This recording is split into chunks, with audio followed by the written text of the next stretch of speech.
नमस्कार दोस्तों, मैं कुलदीप सिंह स्वागत करता हूं हमारे अपने चैनल धुरंधर क्लासेस यूट्यूब चैनल पर।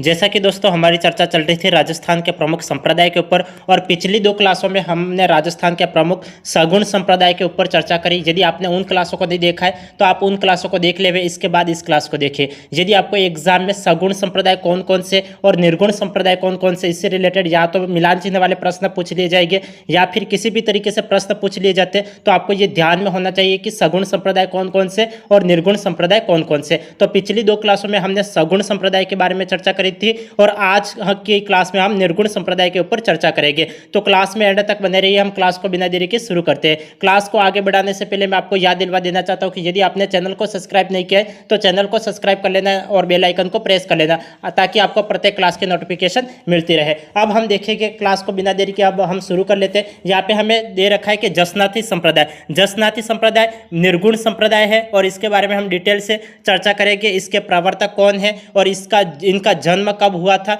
बाकी इनके बारे में डिटेल से हम चर्चा करते हैं। तो देखिए, जसनाती संप्रदाय के प्रवर्तक जसनाथ जी है। यदि आपको एग्जाम में प्रश्न मिल जाए कि जसनाती संप्रदाय के प्रवर्तक कौन है, तो इसका राइट आंसर होगा जसनाथ जी। इनका जन्म 1482 ईस्वी में देव उठनी 11 के दिन कार्तिक शुक्ल 11 को हुआ था।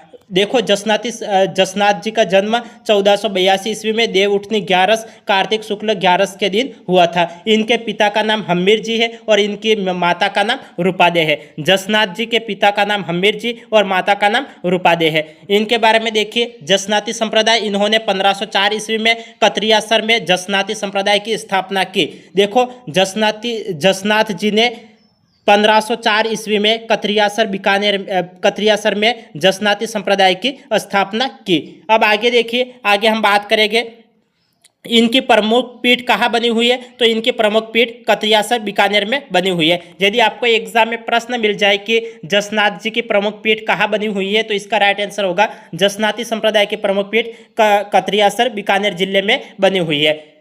समझ में आ गया। देखो, जसनाती संप्रदाय, इन्होंने 1504 ईस्वी में कतरियासर में जसनाती संप्रदाय की स्थापना की और इनकी प्रमुख पीठ कतरियासर बीकानेर में है। इन्होंने ब्रह्मा की निर्गुण उपासना पर बल दिया है। देखो, जसनाथ जी ने ब्रह्मा की निर्गुण उपासना पर बल दिया है। इन्होंने लोह पांगल नामक तांत्रिक का घमंड चूर किया था। देखो, लोह पांगल नामक तांत्रिक का घमंड चूर किसने किया था, तो जसनाथ जी ने लोह पांगल नामक तांत्रिक का घमंड चूर किया था। इन्होंने 24 वर्ष की आयु में 1506 ईस्वी में आश्विन शुक्ल सप्तमी को कतरियासर में जीवित समाधि ली। जसनाथ जी के समाधिस्थ होने के बाद उनके प्रमुख शिष्य जागो जी इस गद्दी पर बैठे। देखो, जसनाथ जी ने 24 वर्ष की उम्र में 1506 ईस्वी में आश्विन शुक्ल सप्तमी को कतरियासर में जीवित समाधि ली थी।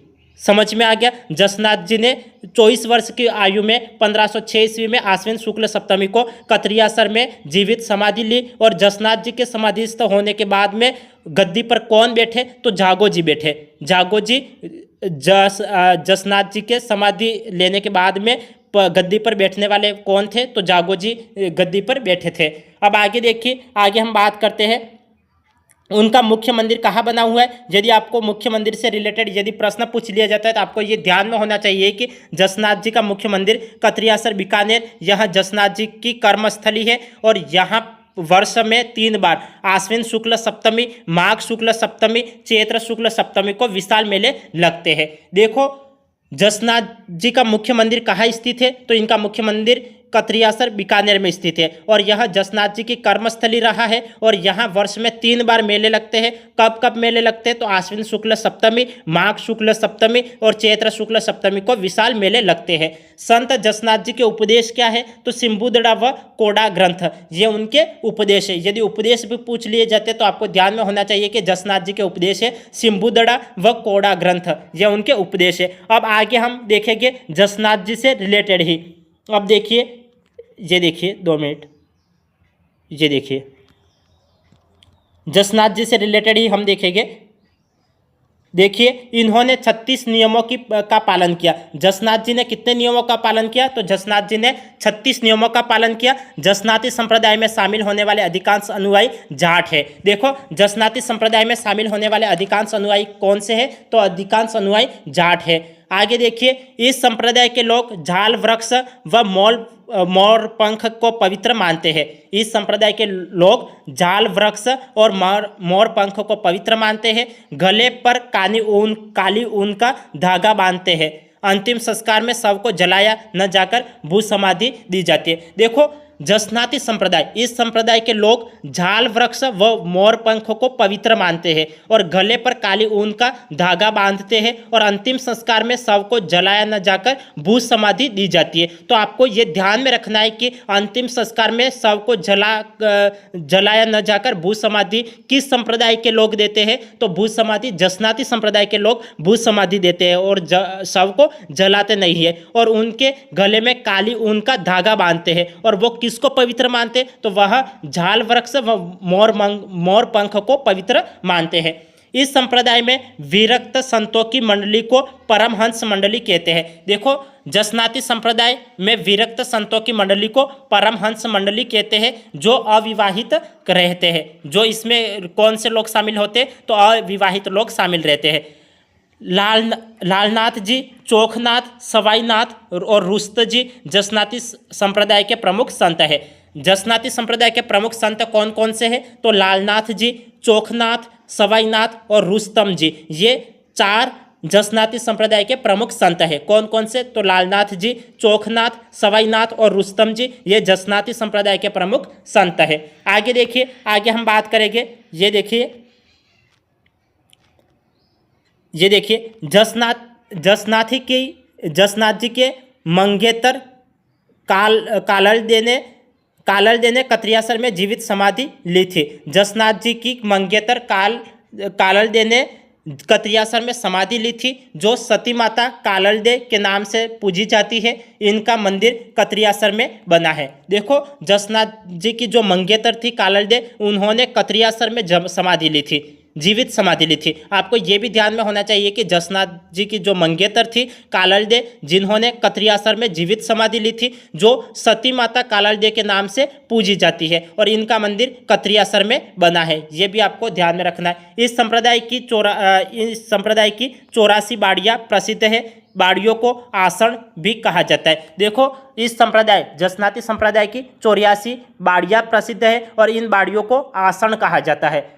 जसनाती संप्रदाय की 5 प्रमुख उपपीठ है। कौन कौन सी? तो मालासर में है, लिखमादेसर, पुंडरासर और बम्बलू व पंचला, ये 5 उनकी प्रमुख उपपीठ है। मालासर यह बीकानेर में है और इसको टोडर जी द्वारा बनवाया गया था। लिखमादेसर यह बीकानेर में है और इसको हासो जी द्वारा बनवाया गया था। पुंडरासर यह बीकानेर में है और इसको पालोजी द्वारा बनवाया गया था। और बबलू यह बीकानेर में है और इसको हारोजी द्वारा बनवाया गया था। और पांचला यह नागौर में है और इसे बोयत जी द्वारा बनवाया गया है। ये भी आपको ध्यान में रखना है कि उनकी कितनी उपपीठ है। तो जसनाथ जी की 5 प्रमुख उपपीठ है। कौन कौन सी? तो मालासर, लिखमादेसर, पुंडरासर, बम्बलू व पांचला, ये 5 जसनाथ जी के प्रमुख उपपीठ है। आगे देखिए, आगे हम बात करेंगे जसनाथ जी के समकालीन शासक कौन कौन से थे? तो जसनाथ जी के समकालीन शासक दिल्ली शासक सिकंदर लोदी और बीकानेर शासक राव बीका, ये जसनाथ जी के समकालीन शासक थे। जसनाथ जी के समकालीन शासक कौन कौन से थे? तो दिल्ली के शासक सिकंदर लोदी और बीकानेर के शासक राव बीका जसनाथ जी के समकालीन थे। जसनाथ जी ने राव लूणकरण को बीकानेर राजपद पाने का वरदान दिया था। आपको ये ध्यान में रखना है कि यदि आपको एग्जाम में प्रश्न पूछ लिया जाता है कि राव लूणकरण को बीकानेर राजपद पाने का वरदान किसने दिया था, तो इसका राइट आंसर होगा जसनाथ जी ने राव लूणकरण को बीकानेर राजपद पाने का वरदान दिया था। ये आपको ध्यान में रखना है। यदि आपको एग्जाम में प्रश्न पूछ लिया जाता है कि राव लूणकरण को बीकानेर राजपद पाने का वरदान किसने दिया था, तो जसनाथ जी ने राव लूणकरण को बीकानेर राजपद पाने का वरदान दिया था। अब आगे हम नेक्स्ट संप्रदाय के ऊपर चर्चा करते। देखिए विष्णोई संप्रदाय यह भी एक निर्गुण संप्रदाय है। इनके बारे में देखिए, इनके प्रवर्तक कौन है? तो विष्णोई संप्रदाय के प्रवर्तक जाम्बोजी है। विष्णोई संप्रदाय के प्रवर्तक कौन है? तो जाम्बोजी या जम्बेश्वर, यह पवार वंशीय राजपूत है। इनका जीवन काल 1451 से 1536 ईस्वी तक रहा था। 1451 में उनका जन्म हुआ था और 1536 ईस्वी में उनकी मृत्यु हुई थी। इनका उपनाम, इनको पर्यावरण वैज्ञानिक, गूंगा व गहला और विष्णु का अवतार भी कहा जाता है। देखो, जाम्बोजी को पर्यावरण वैज्ञानिक भी कहा जाता है, जाम्बोजी को गूंगा व गहला भी कहते हैं और जाम्बोजी को विष्णु का अवतार भी कहा जाता है। तो आपको ये ध्यान में रहना चाहिए कि जाम्बोजी के उपनाम कौन कौन से हैं। तो पर्यावरण वैज्ञानिक, गूंगा व गहला और विष्णु का अवतार जाम्बोजी के उपनाम है। इनका जन्म पिपासर नागौर में भाद्रपद कृष्ण अष्टमी को 1451 ईस्वी में हुआ था। विश्नोई संप्रदाय के प्रवर्तक जाम्बोजी, इनका जन्म पिपासर नागौर जिले में भाद्रपद कृष्ण अष्टमी को 1451 ईस्वी में हुआ था। अब आगे देखिए, इनके बारे में देखते हैं। इनके पिता का क्या नाम है? तो इनके पिता का नाम लोहाट या लोहट पवार है। इनके पिता विष्णु संप्रदाय के जो प्रवर्तक है जाम्बोजी है, इनके पिता का नाम लोहाट या लोहट पवार है और इनकी माता का नाम हंसा देवी है। इनके बचपन का नाम धनराज था। जाम्बोजी का बचपन का नाम क्या था? तो धनराज था। जाम्बोजी गोरखनाथ के शिष्य थे और इन्होंने विष्णु की निर्गुण निराकार उपासना पर बल दिया था। जाम्बोजी ने विष्णु की निर्गुण निराकार उपासना पर बल दिया था। जाम्बोजी ने सम्राथल बीकानेर में 1485 ईस्वी में विश्नोई संप्रदाय की स्थापना की। जाम्बोजी ने सम्राथल बीकानेर जिले में 1485 ईस्वी में विश्नोई संप्रदाय की स्थापना की। सम्राथल को धोक दोरा के नाम से भी जाना जाता है। सम्राथल को किस नाम से जाना जाता है? तो सम्राथल को धोक दोरा के नाम से जाना जाता है। आपको एग्जाम में प्रश्न मिल सकता है कि सम्राथल बीकानेर में 1485 ईस्वी में विष्णु संप्रदाय की स्थापना किसने की थी? तो जाम्बोजी ने की थी। जाम्बोजी ने सम्राथल बीकानेर में 1485 ईस्वी में विष्णु संप्रदाय की स्थापना की थी। इस सम्राथल को क्या कहा जाता है? तो सम्राथल को धोक दोरा के नाम से जाना जाता है। इन्होंने 29 नियम बनाए थे और इन 29 नियमों का पालन किया था। जाम्बोजी ने कुल 29 नियम बनाए और इन्होंने 29 नियमों का पालन किया। आगे देखिए, आगे हम और भी चर्चा करते हैं जाम्बोजी के बारे में। देखिए, जाम्बोजी के प्रमुख ग्रंथ 120 शब्दवाणियाँ, जंब सागर, जंब संहिता और विष्णु धर्म प्रकाश, यह उनकी प्रमुख संत वाणियाँ थी। देखो, जाम्बोजी के प्रमुख ग्रंथ कौन कौन से? तो जाम्बोजी के प्रमुख ग्रंथ है 120 शब्दवाणियाँ, जंब सागर, जंब संहिता और विष्णु धर्म प्रकाश, यह उनके प्रमुख ग्रंथ है। तो आपको ये ध्यान में होना चाहिए, यदि आपको एग्जाम में प्रश्न पूछ लिया जाता है कि जाम्बोजी के प्रमुख ग्रंथ कौन कौन से, तो आपको ये ध्यान में होना चाहिए कि 120 शब्दवाणियाँ, जंब सागर, जंब संहिता और विष्णु धर्म प्रकाश, ये जाम्बोजी का प्रमुख ग्रंथ है। जंब संहिता राजस्थानी भाषा को विष्णु पांचवा वेद मानते हैं। देखो, जंब संहिता को विष्णु पांचवा वेद मानते हैं।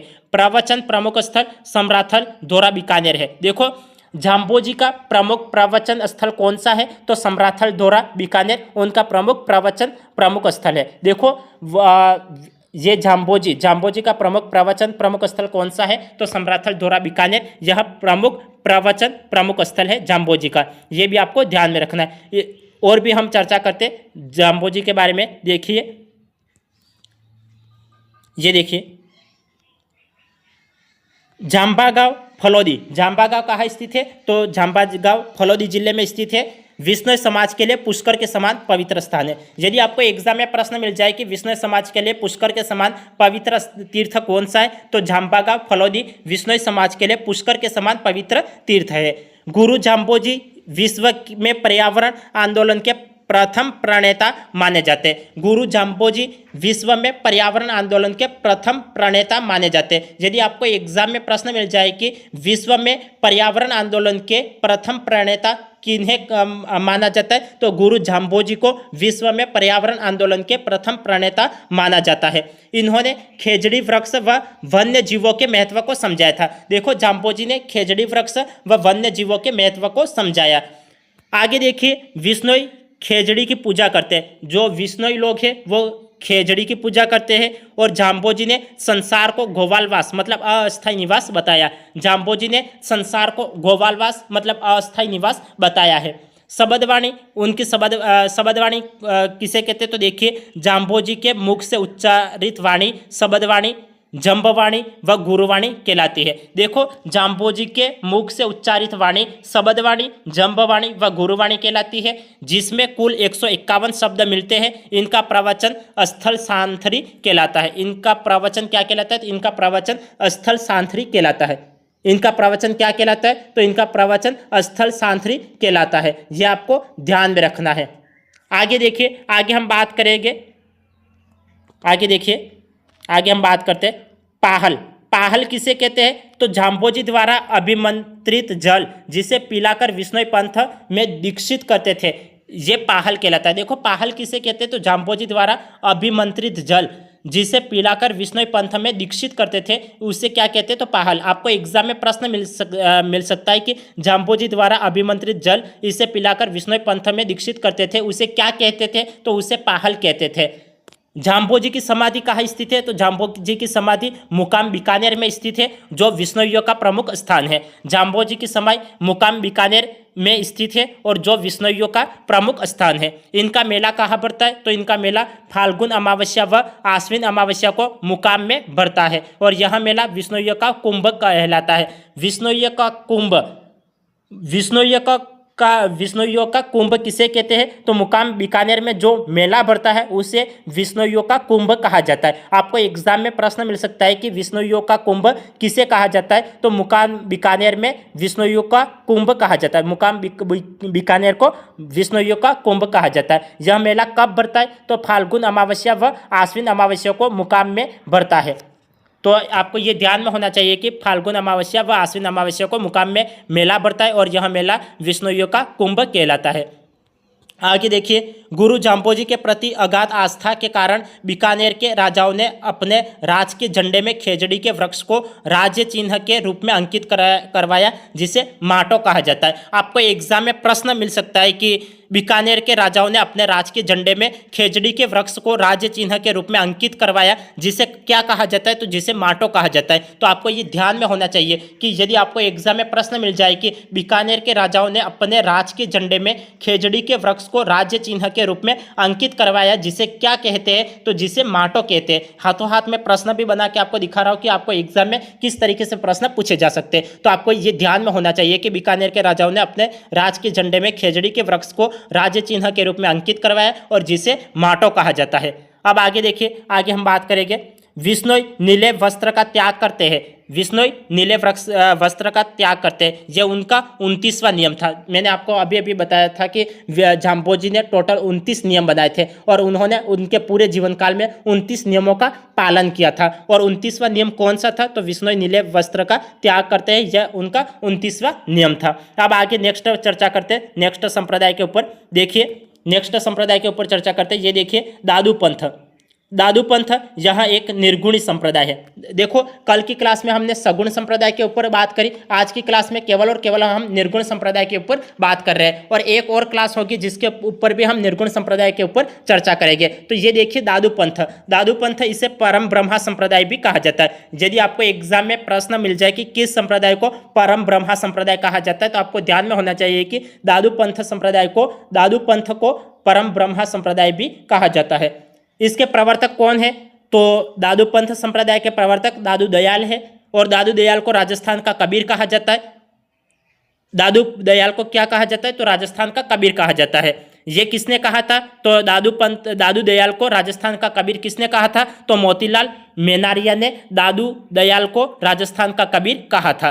तो आपको ये ध्यान में होना चाहिए, आपको एग्जाम में प्रश्न मिल सकता है कि राजस्थान का कबीर किसे कहा जाता है? तो दादू दयाल को राजस्थान का कबीर कहा जाता है। दादू दयाल को राजस्थान का कबीर कहने वाले व्यक्ति कौन थे? तो मोतीलाल मेनारिया। मोतीलाल मेनारिया ने दादू दयाल को राजस्थान का कबीर कहा था। इनका जन्म अहमदाबाद में 1544 ईस्वी में फाल्गुन शुक्ल अष्टमी को हुआ था।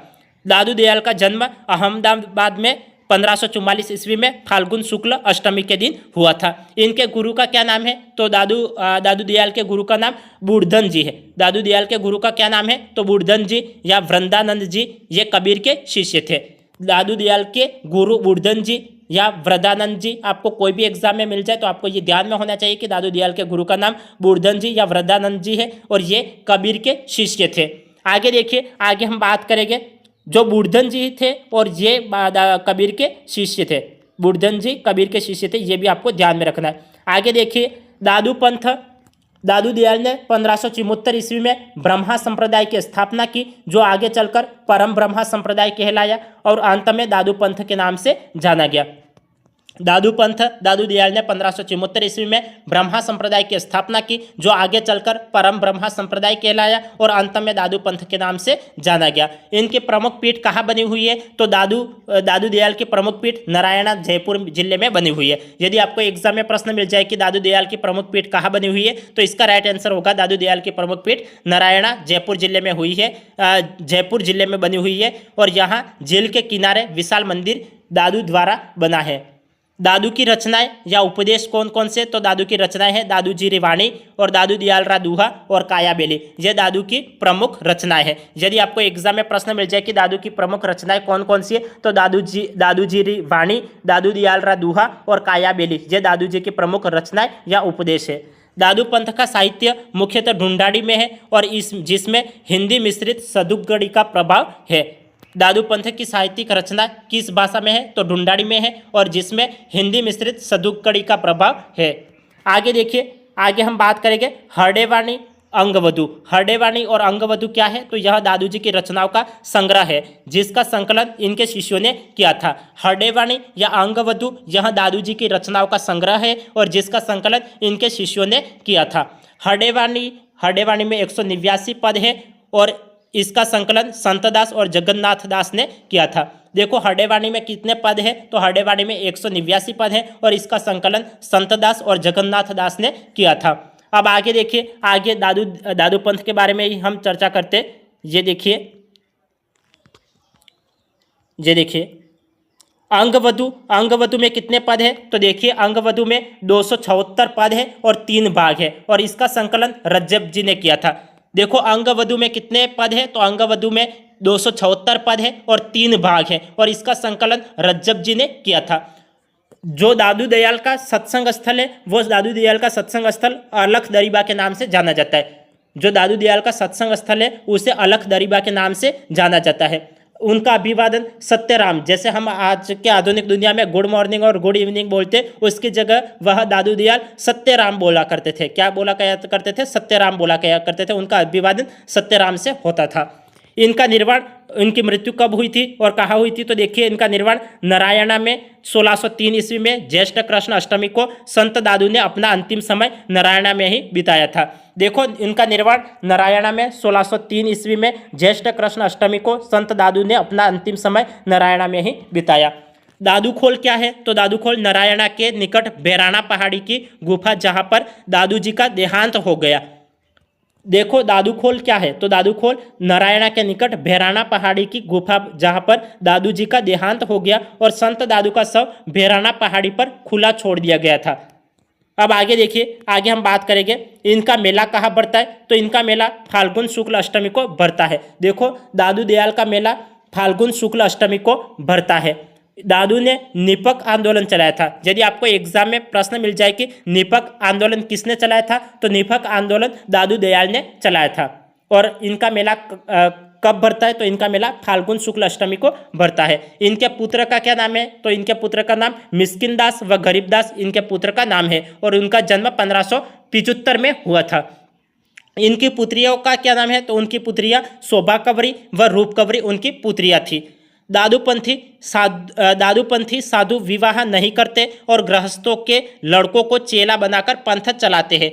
ये दादू द्वारों में रहते हैं। ये न तो शव जलाते हैं और न ही दफनाते हैं, वरन शव को पशु पक्षियों के लिए जंगल में छोड़ देते हैं। जैसे दादू दयाल का शव भी भेराना पहाड़ी पर खुला छोड़ दिया गया था, ठीक इसी तरीके से वह ये इस संप्रदाय के लोग हैं, वह शव को दफनाते भी नहीं है और जलाते भी नहीं है, वरना ये शव को पशु पक्षियों के लिए जंगल में छोड़ देते हैं। ये बात आपको ध्यान में रखनी है। आपको एग्जाम में प्रश्न मिल सकता है कि किस संप्रदाय के लोग शव को पशु पक्षियों के लिए जंगल में छोड़ देते हैं, तो इसका राइट आंसर होगा दादू पंथ के लोग शव को पशु पक्षियों के लिए जंगल में छोड़ देते हैं।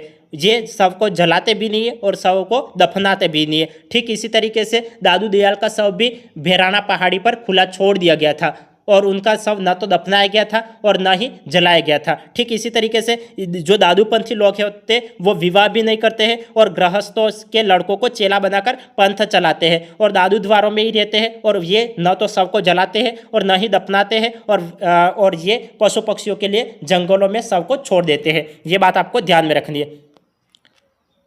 ये देखिए दादू जी के कुल 152 शिष्य थे। दादू जी के टोटल कितने शिष्य थे? तो दादू जी के कुल 152 शिष्य थे, जिनमें से 52 प्रमुख शिष्यों को 52 स्तंभ कहते हैं। देखो, यदि आपको एग्जाम में प्रश्न मिल जाए कि इनके पुत्र कौन थे, तो उनके पुत्र मिस्किन दास व गरीब दास उनके पुत्र थे। पुत्रियां कौन थी? तो शोभा कवरी व रूप कवरी उनकी पुत्रियां थी। और उनके शिष्य कितने थे? तो दादू जी के 152 शिष्य थे, जिनमें से 52 प्रमुख शिष्यों को 52 स्तंभ कहते हैं। अब आगे देखिए, आगे हम बात करेंगे।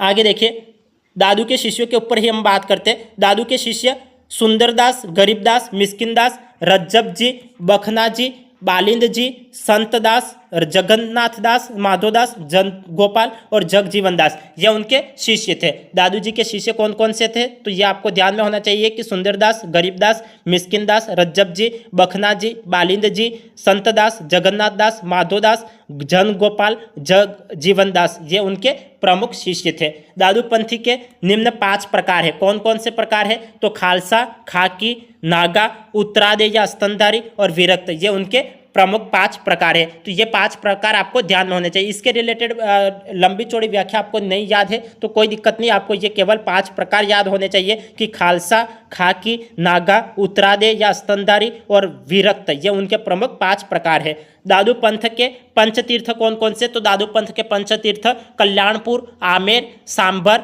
नराना और भराना, ये पंचतीर्थ है दादू पंथ के। दादू पंथ के प्रमुख पंचतीर्थ कौन कौन से हैं? तो कल्याणपुर, आमेर, सांभर, नराना और भराना, ये दादू पंथ के पंचतीर्थ है।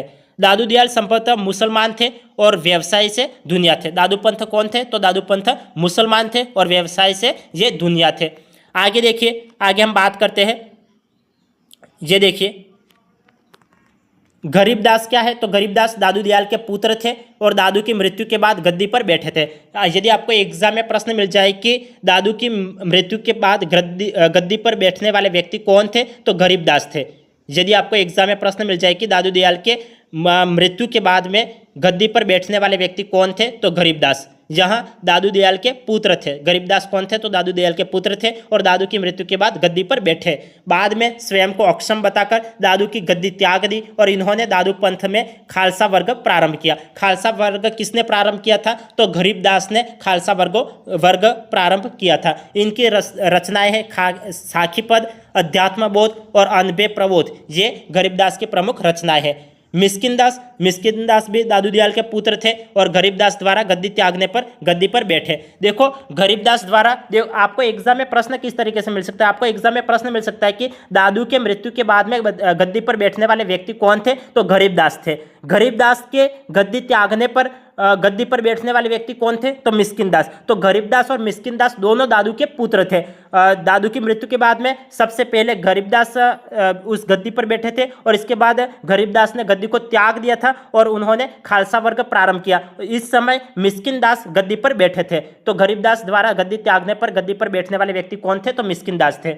गोपालदास महाराज, हाल ही में दादू पंथ के 20वें पीठाधीश्वर गोपालदास महाराज का भी निधन हो गया है। यह भी बात आपको ध्यान में रखनी है। अब आगे हम बात करेंगे नेक्स्ट संप्रदाय के ऊपर। देखिए, बात करते हैं संत सुंदरदास के ऊपर बात करते हैं। संत सुंदरदास यह भी एक निर्गुणी संप्रदाय के से है। और देखिए, संत सुंदरदास, इनके पिता का क्या नाम है? तो इनके पिता का नाम परमानंद नाम है और इनकी माता का नाम सती नाम है। संत सुंदरदास ये निर्गुण संप्रदाय से जुड़े हुए हैं और इनके पिता का नाम परमानंद है और इनकी माता का नाम सती है और इनकी जाति खंडेलवाल है। देखो, यह जाति से कौन थे? तो यह जाति से खंडेलवाल थे। यह जाति से कौन थे? तो खंडेलवाल थे। इनका जन्म दौसा में 1596 ईस्वी में हुआ था और ये दादू के परम शिष्य थे। संत सुंदरदास जी यहाँ दादू के परम शिष्य थे और इनका जन्म दौसा जिले में 1596 ईस्वी में हुआ था। इनके पिता का नाम परमानंद है, इनकी माता का नाम सती नाम है और ये जाति से खंडेलवाल है। और इनका निधन सांगानेर जिले में हुआ था। इनका निधन कहाँ हुआ था? तो सांगानेर में हुआ था। इनका निधन कहाँ हुआ था? तो सांगानेर में हुआ था। अब आगे देखिए, आगे हम बात करते हैं। इन्होंने दादू पंथ में नागा साधु वर्ग प्रारंभ किया। उन्होंने, जो सुंदरदास है, सुंदरदास जी ने दादू पंथ में नागा साधु वर्ग प्रारंभ किया था। ये संत कवियों में सर्वाधिक शिक्षित व विद्वान थे।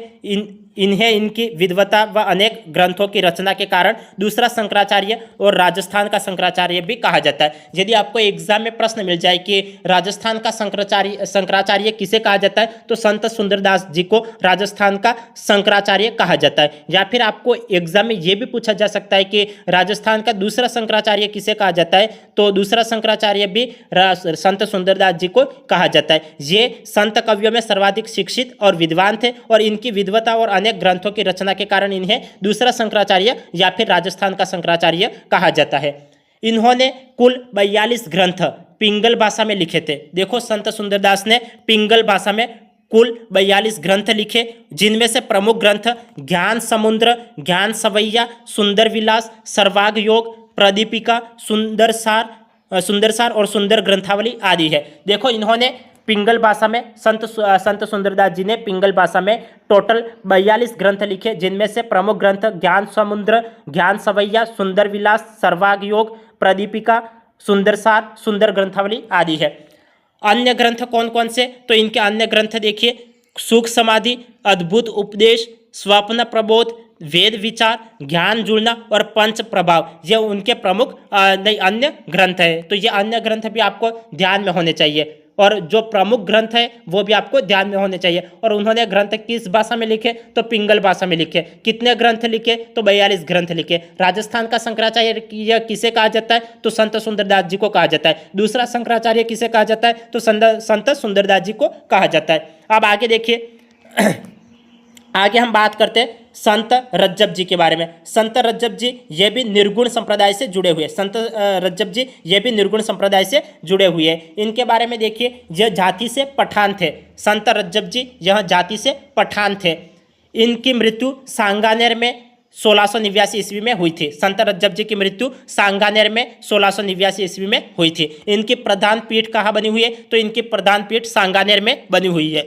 इनके गुरु कौन थे, तो इनके गुरु दादू दयाल थे। संत रज्जब जी के गुरु कौन थे, तो संत रज्जब जी के गुरु दादू दयाल थे। यदि आपको एग्जाम में प्रश्न मिल जाए कि संत रज्जब जी की मृत्यु कब हुई थी, तो 1689 ईस्वी में हुई थी और कहाँ हुई थी, तो सांगानेर में हुई थी। इनके प्रधान पीठ कहाँ बनी हुई है, तो सांगानेर में बनी हुई है। इनके गुरु कौन है, तो संत रज्जब जी के गुरु दादू दयाल है। अब आगे देखिए, आगे हम बात करेंगे। ये देखिए, ये आमेर राज्य की सेना के मुख्य सेनापति के पुत्र थे। ये संत रज्जब जी आमेर राज्य की सेना के मुख्य सेनापति के पुत्र थे।